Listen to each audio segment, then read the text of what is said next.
সিদ্ধ ডিম বিক্রি করে লক্ষ লক্ষ টাকা রোজগার করা যায়, তারই উদাহরণ জলপাইগুড়িতে। সিদ্ধ ডিম বিক্রি করে কোটি টাকা উপার্জন, কথাটা শুনলেও অবাক লাগে, কিন্তু কথাটা সত্যি।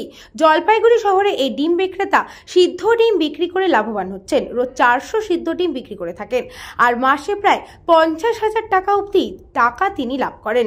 তাহলে বছরে তার লাভের পরিমাণ কতটা? সিদ্ধ ডিম বিক্রেতা বলেন, রোজ প্রায় 400 পিস ডিম বিক্রি করে থাকি, যার মধ্যে রয়েছে হাঁসের ডিম, পোলট্রির ডিম, লোকাল ডিম সহ ডবল ডিম।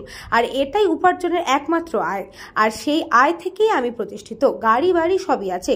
রোজ বিকেল থেকে রাত পর্যন্ত এই সিদ্ধ ডিম জলপাইগুড়ি শহরে বিক্রি করে থাকেন তিনি, আর তার ডিম খেয়েও অনেক মানুষ তার প্রশংসা করেছেন। হ্যাঁ, প্রচুর পরিমাণে উনি ডিম বিক্রি করেন। আপনারা কেমন খান আর কেমন খাই? আমরা রেগুলারই ডিম খাই এখান থেকে। আর যারা জিম করে তাদের জন্য বেশি সুবিধা হয়, এক্সারসাইজ করার পরে সোজা চলে আসে, রেডিটা পেয়ে যায়, রিজনেবল প্রাইসে পাওয়া যায়। মোটামুটি পার ডে তো 300 পিস বিক্রি হয়। 300 হয় না তোমার? 300 বেশি হয়। আপনারা খেয়ে স্বাদ পান? হ্যাঁ। ধরনের কী কী ডিম পাওয়া যায় এখানে? লোকাল পোলট্রি আছে, অস্ট্রেলিয়া আছে, হাঁসের ডিম আছে, পোলট্রি আছে, তারপরে ডিম বাদ দিয়েও এগ দিয়ে ব্রেড বানিয়ে দেয়।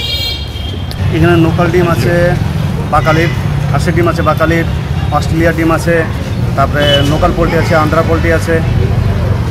কত টাকা রোজ বিক্রি হয়?